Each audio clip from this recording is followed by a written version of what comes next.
రౌడీజాన్ని అణిచివేస్తూ ఉంటున్నారా, మరి మళ్ళీ ఒక కక్షపూరిత రాజకీయాల్ని ఏపీలో చూడబోతున్నారు? శ్రీకాంత్ గారు చెప్తాను. ఫస్ట్ పోలవరం గురించి వస్తే, మేము తెలుగుదేశం పార్టీ అధికారం కోల్పోయేపటికి వైసీపీ పార్టీ ఏ రోజు అధికారంలోకి వచ్చిందో అప్పటి వరకు దాదాపు 50% అక్కడ వర్క్ జరిగిపోయింది.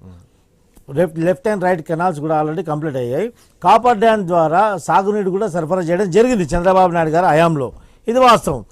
దీని తర్వాత అప్పుడు డైఫ్రామ్ వాల్ ఉన్న తర్వాత ఈ కాపర్ వాల్ తొలగించినప్పుడు డైఫ్రామ్ వాల్ని కంటిన్యూ చేసింటే దాన్ని నిర్లక్ష్యం వహించి మొత్తం దాన్ని పట్టించుకోకుండా దాన్ని మెయింటెనెన్స్ కూడా చేయడం వల్ల డైఫ్రామ్ వాల్ పూర్తిగా డ్యామేజ్ అయిపోయింది.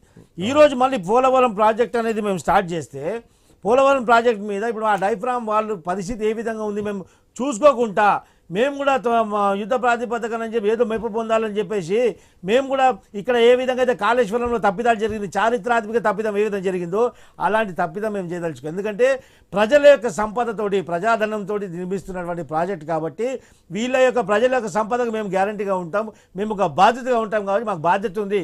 ఇప్పుడు ఏమైంది, నిపుణుల ఒపీనియన్ కావాలా. ఇప్పుడు ఉన్నటువంటి వరద సీజన్లో ఆ యొక్క డైఫ్రామ్ వాల్ టచ్ చేయడానికి కూడా కుదరదు, వేసవి కాలంలో కావాలి. వేసవి కాలంలో నది గర్భంలో ఉన్నటువంటి డైఫ్రామ్ వాల్ కండిషన్ దాని మీద అసెస్మెంట్ జరిగిన తర్వాత ఇంటర్నేషనల్ ఒపీనియన్ ఎక్స్పర్ట్స్ వారి ఒపీనియన్ కావాలా. ఆ తర్వాత నిర్మాణం స్టార్ట్ అవుతే 2 వేసవి కాలాలు అవసరం అవుతుంది ఈ యొక్క డైఫ్రామ్ వాల్ కంప్లీట్ కావడానికి. డైఫ్రామ్ వాల్ కంటిన్యూ అయితే దాదాపు 1-2 సంవత్సరాల పూర్తి ప్రాజెక్ట్ కంప్లీట్ అయిపోతుంది. మెయిన్ ఇక్కడ important major task diaphragm wall. ఆ డైఫ్రామ్ వాల్ని అక్కస్తోటి మొత్తం చెడగొట్టారు వీళ్ళు, మెయింటెనెన్స్ చేయకుండా పట్టించుకోకుండా. అది ఆ పాపం వాళ్ళకి తగిలింది, అది పక్క పెట్టండి. ఇంకా అమరావతికి వస్తే 70% నిర్మించినటువంటి భవనాలు సైతం అదే విధంగా మీరు చెప్పిన పాయింట్ ప్రకారం జరిగినటువంటి పని పర్సంటేజ్ ఎంత, అయిన ఖర్చు ఎంత అన్నది కూడా చూడాలి. ఇక్కడ వీళ్ళ అధికారం ఉన్నప్పుడు ఒక 3% మాత్రమే పని అయితే గతంలో దానికంటే కూడా డబుల్ ఖర్చు అయింది. సో ఈ ఖర్చు ఎక్కడి నుంచి అయింది, ఎట్లా వచ్చింది, కేంద్రం నుంచి వచ్చినటువంటి నిధులు రిపేర్ చేయకుండా ఏమైనా ఈ పాయింట్స్ అన్ని కూడా శ్రీకాంత్ గారు కేంద్రం నుంచి వచ్చినటువంటి ప్రతి నిధులు కూడా తన బటన్ నొక్కడానికి ట్రాన్స్ఫర్ చేశాడు. ఈ ఆరోగ్య నిధులు కూడా ఇవ్వకుండా ఆయుష్మాన్ భారత్ ద్వారా వచ్చిన నిధులు కూడా డైవర్ట్ చేశారు. కార్పొరేట్ హాస్పిటల్ ఆరోగ్యశ్రీ సేవలు నిరాకరిస్తామని చెప్పేసి స్టేట్మెంట్ ఇచ్చిన తర్వాత మళ్ళీ వాళ్ళకు ఒక హామీ ఇచ్చి 200 కోట్లు ఇవ్వడం జరిగింది. ఇలాంటి అనేకమైనటువంటిది. ఇంకోటి ఏంటంటే ఈ యొక్క వాలంటీర్ల వ్యవస్థ పెట్టేసి ఈ యొక్క కేంద్ర ప్రభుత్వం బడ్జెట్లో ఏమేస్తుంటే గ్రామ పంచాయతీ డెవలప్మెంట్ గురించి డైరెక్ట్ గ్రామ పంచాయతీలకే అమౌంట్ ట్రాన్స్ఫర్ అవుతుంది. ఈ యొక్క గ్రామ స్వరాజ్ వ్యవస్థను మొత్తం సర్వనాశనం పట్టించేసి ఈ సర్పంచ్లకు, వార్డు మెంబర్లకు, ఎంపీటీసీలకు, విలేజ్ సెక్రటరీలకు ఎవరికేం పని లేకుండా డైరెక్ట్ ఈ నిధులన్నీ కూడా నువ్వు పక్కదారి వల్లించావు. అంటే రాష్ట్రానికి కేంద్రం నుంచి వచ్చేటువంటి ఏ నిధులు కూడా సక్రమంగా వినియోగించేటువంటి నైపుణ్యత, ఆ యొక్క కెపాసిటీ నీకు లేకపోయింది. ఉన్నటువంటి మొత్తం ఉన్న రాష్ట్రంలో ఒక 5% కూడా సంపద సృష్టించే యొక్క నైపుణ్యత కానీ ఇక్కడ చర్చ కానీ ఇక్కడ లేదు. ఎందుకంటే నీ ఉన్నటువంటి మంత్రులు మొత్తం కూడా ఉత్సవ విగ్రహాల్లాగా ఊరేగించారు. ఒక వైపు చూస్తే మీ యొక్క నాయకులు తిరుపతిలోనే ప్రెస్ మీట్ పెట్టి చెప్పాను. ఒక ఎగ్జాంపుల్ రోజా తీసుకుందాం.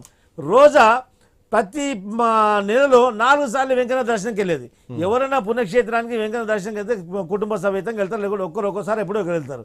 ప్రతి వారం వెంకన్న దర్శనం చేసుకుంటారంటే దీనికి కారణం ఏంటంటే నేను చూసాను. అరే ఇంతకన్నా భక్తి ఎడికలు పుట్టుకొచ్చింది.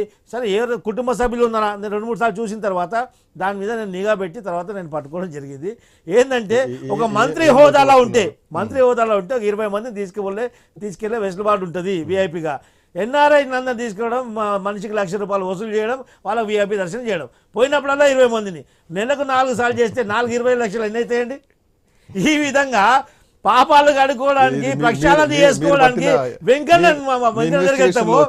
ఆ వెంకన్నను కూడా తిరుపతి ఏడుకొండల వెంకన్న స్వామిని కూడా ఆ గుడిని కూడా భ్రష్టు పట్టించారు.